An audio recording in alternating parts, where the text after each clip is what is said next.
ಈ ಸಿದ್ಧಿವಿನಾಯಕ ಮಂದಿರ ಇರೋದ್ರಿಂದಾನೇ ಬಾಂಬೆನಲ್ಲಿ ಲಕ್ಷ್ಮಿ ಓಡಾಡುತ್ತಿದೆ. ಯಾವ ಕೆಟ್ಟ ಗಣಗಳು ಬರೋಲ್ಲ. ಗಣಪತಿ ಎಲ್ಲರನ್ನೂ ಕಾಪಾಡ್ತಾನೆ. ಬಲಮುರಿ ಇರುವಂಥ ಗಣಪತಿ. ಈ ಗಣಪತಿಯನ್ನು ತರೋ ವಿಧದಲ್ಲಿ ನಿಮಗೆ ಎಡಮುರಿ ಬಲಮುರಿ ಅಂತ ಬರುತ್ತೆ. ಎಡಮುರಿ ಅಂದ್ರೇನು? ಸೊಂಡಲು ಎಡಭಾಗದಲ್ಲಿರೋದು. ಬಲಮುರಿ ಅಂದ್ರೇನು? ಬಲಭಾಗದಲ್ಲಿರುವಂಥ ಸೊಂಡಲು.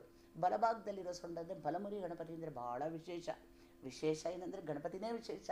ಎಡಭಾಗದಲ್ಲಾದ್ರೇನೋ ಬಲಭಾಗದಲ್ಲಾದ್ರೇನೋ. ಬಲಮುರಿ ಇದ್ದರೆ ಬಹಳ ಖುಷಿ ಅಂತ ಮಕ್ಕಳು ಅದಕ್ಕೂ ಚೆನ್ನಾಗಿ ಕಾಂಪಿಟೇಷನ್ ಮಾಡಿ ದೊಡ್ಡ ದೊಡ್ಡ ಗಣಪತಿ ತರ್ತಾರೆ.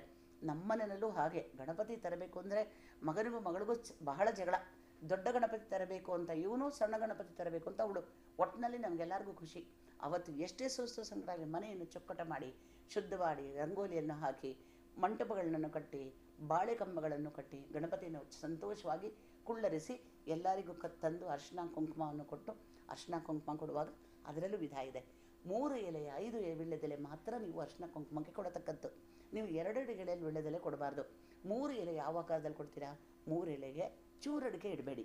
ಬಟ್ಲಡಿಕೆ ಇರಿ. ಬಟ್ಲಡಿಕೆ ಅಂದರೆ ರೌಂಡ್ ಆಗಿರುತ್ತೆ, ಅದನ್ನು ಬಟ್ಲಡಿಕೆ ಅಂತೀವಿ. ಆ ಬಟ್ಲಡಿಕೆ ಇಟ್ಟು ಅದರಲ್ಲಿ ತಾಂಬೂಲ ತೆಂಗಿನಕಾಯಿ ಕೊಡುವಾಗ ಆ ಜುಂಗು ಅಂತ ನಾವೇನು ಹೇಳ್ತೀವಿ, ಬಾಲದ ರೂಪದಲ್ಲಿರುವಂಥ ತೆಂಗಿನಕಾಯಿ ಅವ್ರ ಕಡೆ ಸೇರುವಂಥದ್ದು. ಮತ್ತು ಬಾಳೆಹಣ್ಣು ಕೊಡುವಾಗ 1 ಬಾಳೆಹಣ್ಣನ್ನು ಕೊಡಬಾರ್ದು. 3 ವೀಳ್ಯದೆಲೆ, ಬಟ್ಟಲಡಿಕೆ, ಒಳ್ಳೆ ತೆಂಗಿನಕಾಯಿ, 2 ಬಾಳೆಹಣ್ಣು ಮತ್ತು ಅರಿಶಿನ ಕುಂಕುಮ. ಕೆಲವರು ಏನು ಮಾಡ್ತಾರೆ, ಬರೀ ಕುಂಕುಮದ ಬಟ್ಲು ಕೊಡ್ತಾರೆ. ಬರೀ ಕುಂಕುಮದ ಬಟ್ಲು ಕೊಡಬಾರ್ದು ಗೆಳೆಯರೆ. ಇಲ್ಲಿ ನೀವು ಅರಿಶಿನ ಕುಂಕುಮ 2 ಕೊಡಬೇಕು. ಮತ್ತು ಗಣಪತಿ ಹಬ್ಬದಂದು ಅಕ್ಷತೆ ಇಡಬೇಕು. ಅಕ್ಷತೆ ಯಾಕೆ ಇಡ್ತೀವಿ? ಅಕ್ಷತೆ ಇಡೋ ರೀಸನ್ ಏನಂದರೆ, ಬಂದಿರೋರು ಗಣಪತಿಗೆ, ತಂದೆ ನೀನು ಇವ್ರ ಮನೆಗೆ ಬಂದಿದೆಯಾ, ನಿನಗೆ ನಾನು ಆಶೀರ್ವಾದ ಮಾಡೋದಲ್ಲ, ನಿನಗೆ ಅಕ್ಷತೆ ಹಾಕ್ತೀನಿ, ನನ್ನನ್ನು ಕಾಪಾಡೋ ತಂದೆ ಅಂತ ಹೇಳಿ ಅಲ್ಲಿ ನಮಸ್ಕಾರ ಮಾಡ್ತೀವಿ. ಅಂದರೆ ಮನೆಗೆ ಎಲ್ಲ 1,000 ಗಣಪತಿ, 2,000 ಗಣಪತಿ ಆ ಥರ ಮನೆಗಳಂತೂ ಮಾಡೋದಂತೂ ಮಕ್ಕಳುಂಟು. ಕೇಳಲೇಬೇಡಿ. ಕಡಲೆಕಾಳು ಪ್ರಸಾದ, ಓಹೋ, ಯಾರ ಮನೆಯಲ್ಲಿ ನೋಡಿದ್ರು ಕಡಲೆಕಾಳು ಪ್ರಸಾದ, ಹುಗ್ಗಿ ಪ್ರಸಾದ, ಪಾಯಸ, ಚಿತ್ರಾನ್ನ, ಪುಳಿಯೋಗರೆ, ಈ ಥರ ನಾನಾ ವಿಧವಾದ ಭಕ್ಷ್ಯಗಳನ್ನು ಎಲ್ಲ ಕಡೆನೂ ದಾನ ಮಾಡ್ತಾರೆ. ಇದು ಒಂದು ಸುಂದರವಾಗಿರುವಂಥದ್ದು. ಇವಾಗ ಇತ್ತೀಚೆಗೆ ನನ್ನದೊಂದು ಬೇಡಿಕೆ ಏನೆಂದರೆ, ನೀವು ಬಣ್ಣ ಇರುವ ಗಣಪತಿ ತನ್ನಿ, ಬಣ್ಣ ಇಲ್ಲದಿರುವ ಗಣಪತಿಯನ್ನು ತನ್ನಿ. ವಿಸರ್ಜನೆ ಮಾಡುವಾಗ ನೀವು ಸ್ವಾಮಿಗೆ ಹಾಕಿರುವಂಥ ಹಾರ, ಅಗರಬತ್ತಿ, ಅಕ್ಕಿ ಅದನ್ನೆಲ್ಲ ಚೆಲ್ಲಬೇಡಿ. ಅಕ್ಕಿ ತಟ್ಟೆಯಲ್ಲಿ ಇಟ್ಕೊಂಡಿರುವ ಅಕ್ಕಿನ ನಾವು ತಂದು ಪ್ರಸಾದ ಮಾಡಬೇಕು ಅಂತ ಇದೆ. ಕೆಲವರು ಹಾಗೆ ಅದನ್ನು ಅಲ್ಲೇ ಬಿಟ್ಬಿಡ್ತಾರೆ. ಅದರ ಬದಲಾಗಿ ನೀಟಾಗಿ ಒಂದು ಚೀಲದಲ್ಲಿ ಹಾಕಿ ಆ ಗಣಪತಿಯನ್ನು ಬೇರ್ಪಡಿಸಿ, ಅಗರಬತ್ತಿ ಎಲ್ಲ ಒಂದು ಕಡೆ ಬುಟ್ಟಿಯಲ್ಲಿ ಹಾಕಿ ಮಂಗಳಾರತಿ ಮಾಡಿ ಗಣಪತಿಯನ್ನು ಅಲ್ಲಲ್ಲೇ ನಿಂತಿರುವ ಲಾರಿಗಳಲ್ಲಿ ಕೊಟ್ಬಿಡಿ. ಇವಾಗ ನಮ್ಮ ಮಲ್ಲೇಶ್ವರಂಗಾಗಲಿ ಯಾವ ಕಡೆನಾಗಲಿ ಎಲ್ಲ ಕಡೆ ಏನು ಮಾಡಿದ್ದಾರೆ, ಸಾಂಕೆ ಟ್ಯಾಂಕ್ ಕಡೆ ಎಲ್ಲ ನಿಮಗೆ ಲಾರಿ ವ್ಯಾನ್ಸ್ ನಿಲ್ಲಿಸಿದ್ದಾರೆ ಗೆಳೆಯರೆ. ಅಲ್ಲೇ ವಿಸರ್ಜನೆ ನೀವು ಮಾಡ್ಬೋದು. ಟ್ಯಾಂಕ್ಗಳ ಹತ್ರ ವಿಸರ್ಜನೆ ಮಾಡಿದಾಗ ಏನಾಗುತ್ತೆ, ಅವರು ಇದನ್ನೆಲ್ಲ ಶೇಖರಿಸಿ ನಿಧಾನವಾಗಿ ಒಂದು ಚೌಕಟ್ಟಿನಲ್ಲಿ, ಯಾಕೆಂದರೆ ಕೆರೆ ಫುಲ್ಲು, ಸ್ಯಾಂಕಿ ಟ್ಯಾಂಕ್ ಫುಲ್ಲು ತುಂಬ ಗಲೀಜು ಮಾಡಿಬಿಡೋರಲ್ವ. ಎಲ್ಲ ಹಳೆ ಹೂವೆಲ್ಲ ಸೇರಿದರೆ ಮತ್ತೆ ಅದಕ್ಕೆ ಸೊಳ್ಳೆ ಕಾಟ ಬರೋದು, ನಾನಾ ವಿಧವಾದ ಕಾಯಿಲೆ ಎಲ್ಲ ಬರುತ್ತೆ ಅಲ್ವಾ. ಹಾಗಾಗಿ ಆ ಟ್ಯಾಂಕ್ ಇದು ನೀವು ಲಾರಿಗಳಲ್ಲಿ ಕೊಟ್ಟರೆ ಅವರು ಕಸವನ್ನು ಬೇರೆ ವಿಂಗಡಿಸಿ ಆ ಸ್ವಾಮಿಗೆ ಮರ್ಯಾದೆ ಸಲ್ಲುತ್ತಾ ಸರಿಯಾಗಿ ಅವರು ವಿಸರ್ಜನೆ ಮಾಡಿಕೊಡ್ತಾರೆ. ಇದು ಒಂದು ವಿಶೇಷವಾಗಿ ನಾನು ತಮ್ಮಲ್ಲಿ ಪ್ರಾರ್ಥನೆ ಮಾಡ್ತೇನೆ. ಗಣಪತಿ ಹಬ್ಬದಂದು ಹೆಚ್ಚಿನ ಸಂಖ್ಯೆಯಲ್ಲಿ ನಾವು ಪಾಲ್ಗೊಳ್ಬೇಕು. ಮುಂಚೆ ಏನಾಗ್ತಿತ್ತು ಅಂತಂದರೆ, 1000 ಜನ ಗಲ್ಲಿಗಳಲ್ಲಿ ನಾವು ಸೇರ್ತಾಯಿದ್ವಿ.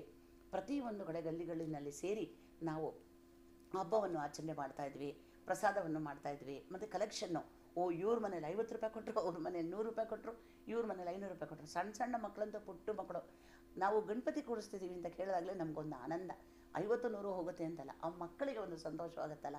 ಇಷ್ಟಾದರೂ ಸರಿ ಅಷ್ಟಾದರೂ ಸರಿ, ಒಟ್ಟಿನಲ್ಲಿ ಗಣಪತಿ ನಮಗೆ ಬೇಕು ಅಂತ ಹಠ ಮಾಡುವಂಥ ಈ ಮಕ್ಕಳಿಗೆ ನಾವು ಸಂತೋಷವಾಗಿ ಇದನ್ನು ಮಾಡ್ಬೋದು.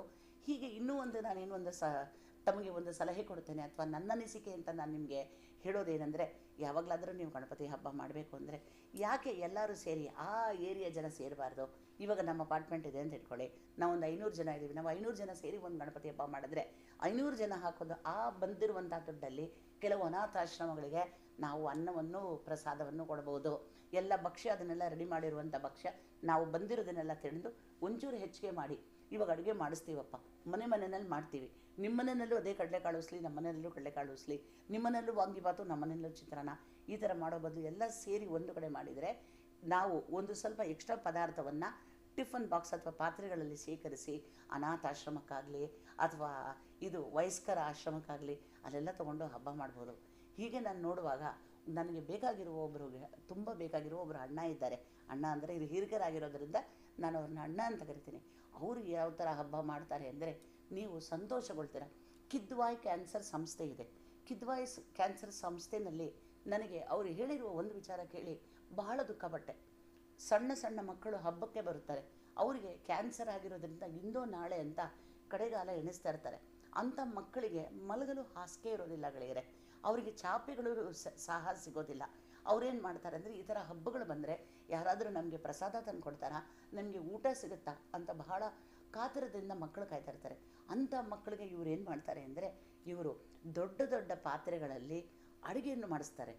ನಾವು ಏನು ಊಟ ಮಾಡ್ತೀವಿ, ಮಜ್ಜಿಗೆ ಹುಳಿ, ತವ್ವೆ, ಬಿಸಿಬೇಳೆ ಬಾತು, ಮತ್ತು ಒಬ್ಬಟ್ಟು, ಕಾಯಿ ಒಬ್ಬಟ್ಟು ಅಂದರೆ ಹೋಳಿಗೆನ ಒಬ್ಬಟ್ಟು ಅಂತೀವಿ. ಹೋಳಿಗೆ, ಕರಗಡುಬು ಎಲ್ಲ ಮಾಡಿ, ಅದಲ್ದಿರ ಒಂದು ಬಳೆ ಅಂಗಡಿಯ ಒಂದು ವಿಶೇಷ ವ್ಯಕ್ತಿಗೆ ಹೇಳಿ ಅಲ್ಲಿ ಸುಮಾರು ಡಜನ್ಗಟ್ಟಲೆ, ಲೆಕ್ಕವಿಲ್ಲದಷ್ಟು ಡಜನ್ ಬಳೆಗಳನ್ನು ತರಿಸ್ತಾರೆ. ಯಾಕೆಂದರೆ ನಿಮಗೆ ಗೊತ್ತು, ಗೌರಿ ಹಬ್ಬದಲ್ಲಿ ಬಳೆ ಕೊಡೋದು ವಾಡಿಕೆ ಅಂತ.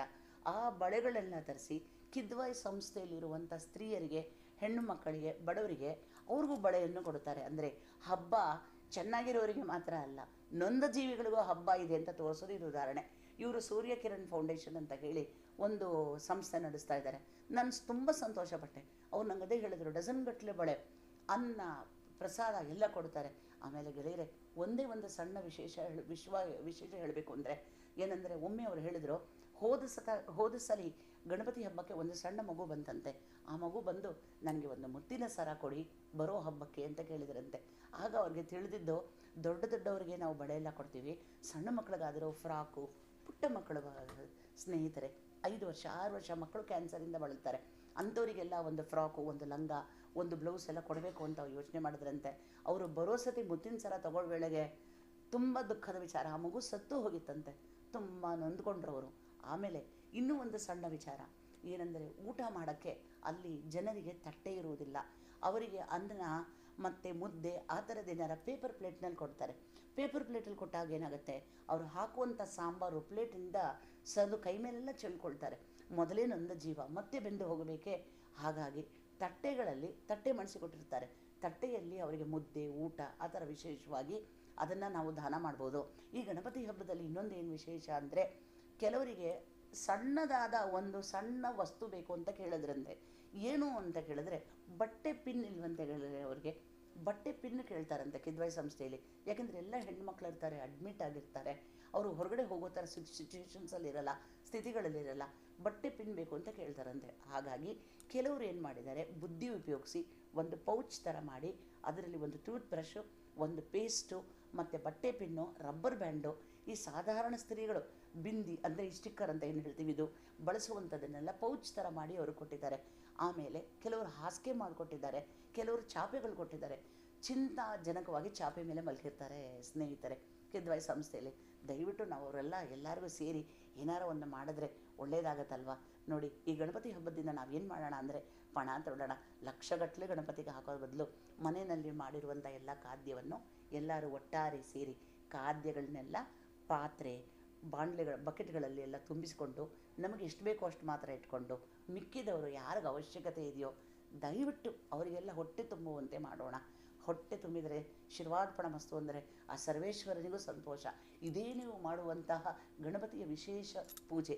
ಇನ್ನೂ ಒಂದು ಏನು ಮಾಡ್ಬೋದು, ಇದು ವಯಸ್ಕರ ಮನೆಗಳಿದೆ ಅಂದರೆ ಓಲ್ಡ್ ಏಜ್ ಹೋಮ್ಸ್ ಅಂತ ಏನು ಹೇಳ್ತೀವಿ, ಅಲ್ಲಾಗಲಿ ಅವರಿಗೆ ಬೇಕಾಗಿರುವಂತಹ ಸಾಧಾರಣವಾದ ವಸ್ತುಗಳು ಸಿಕ್ಕಲ್ಲ ಗೆಳೆಯರೆ. ಅವ್ರೇನು ಕೇಳ್ತಾರೆ, ನನಗೊಂದು ಅಮೃತಾಂಜನ ಡಬ್ಬ, ಟೂತ್ ಪೇಸ್ಟ್ ಡಬ್ಬ, ನನಗೆ ಓದೋಕ್ಕೆ ಟೇಬಲ್ ಇಲ್ಲ ಅಂತ ಕೇಳಿದ್ರು. ಒಮ್ಮೆ ನನಗೆ ಓದೋಕ್ಕೆ ಟೇಬಲ್ ಇಲ್ಲ, ನ್ಯೂಸ್ ಪೇಪರ್ ಬೇಕು, ಸಣ್ಣ ಸಣ್ಣ ಆಸೆ. ಇಂದೋ ನಾಳೆ ಕಾಲವನ್ನು ತಳ್ಳುತ್ತಿರುವಂತಹ ಗೆಳೆಯರಿಗೆ ನಾವು ಸಹಾಯ ಮಾಡಿದರೆ ಒಳ್ಳೆಯದಲ್ಲವೇ? ಇದನ್ನು ಈ ಗಣಪತಿ ಹಬ್ಬದಿಂದ ನಾವು ಏನು ಪಣ ತೊಡೋಣ ಅಂದರೆ, ನಾವು ಮಾಡುವಂಥ ವೆಚ್ಚ ನ್ಯಾಯವಾಗಿದ್ದು, ನಾವು ಮಾಡುವಂಥ ಊಟ, ಅಡುಗೆ ಎಲ್ಲೂ ಹಾಳಾಗದೆ ಅದನ್ನೆಲ್ಲ ಶೇಖರಿಸಿಕೊಂಡು ಎಲ್ಲರಿಗೂ ಹೊಟ್ಟೆ ತುಂಬುವಂತೆ ಈ ಅನಾಥಾಶ್ರಮಗಳಿಗೆ ಮತ್ತು ದೇವಾಲಯಗಳಲ್ಲಿ ಮತ್ತು ಯಾರಿಗ್ಯಾರಿಗೆ ದಾಸೋಹ ಬೇಕೋ ಅವರಿಗೆಲ್ಲ ದಾಸೋಹ ಮಾಡಿಸಿದರೆ ನಮಗೆ ಬಹಳ ಪುಣ್ಯ. ನಿಜವಾಗಲೂ ಇದು ಗಣಪತಿ ಹಬ್ಬ. ಮತ್ತು ಗಣಪತಿ ಹಬ್ಬದಲ್ಲಿ ವಿಶೇಷವಾಗಿ ನಾವೇನು ಮಾಡ್ತೀವಿ ಅಂದರೆ, ಗಣಪತಿಗೆ ಮೋದಕ, ಕರಗಡಬು ಮತ್ತು ಇತ್ಯಾದಿಗಳನ್ನು, ಭಕ್ಷ್ಯಗಳನ್ನು, ದೀಪದ ಅಲಂಕಾರ ಮತ್ತು ಬೆಳ್ಳಿ ಅಲಂಕಾರ, ಒಡವೆ ಅಲಂಕಾರ, ವಸ್ತ್ರ ಅಲಂಕಾರ, ಚಾಮರ ಅಂತೂ ಕೇಳಲೇಬೇಡಿ. ಗಣಪತಿ ಹಬ್ಬಕ್ಕೆ ಚಾಮರ ಬೇಕೇ ಬೇಕು. ಈ ಚಾಮರವನ್ನು ವಿಶೇಷವಾಗಿ ನಾವಿವಾಗ ತಂಜಾವೂರಲ್ಲಿ ನೀವು ನೋಡಿರ್ಬೋದು, ದೇವರಿಗೆ ತೇರು ಬಂದಾಗ ಚಾಮರ ಹಿಡಿತಾರೆ. ಆ ಥರ ಚಾಮರಗಳು, ಸಣ್ಣ ಚಾಮರಗಳು, ಛತ್ರಿ ರೂಪದಲ್ಲಿ ಮಕ್ಕಳಾಡುವಂಥ ಆಟಿಕೆ ಇರುವಂಥ ಚಾಮರಗಳು, ಇದನ್ನೆಲ್ಲ ಕಥೆಗಳೆಲ್ಲ ಬಳಸ್ತೀವಿ. ಗಣಪತಿ ಹಬ್ಬ ಅಂದರೆ ಸಂತೋಷ.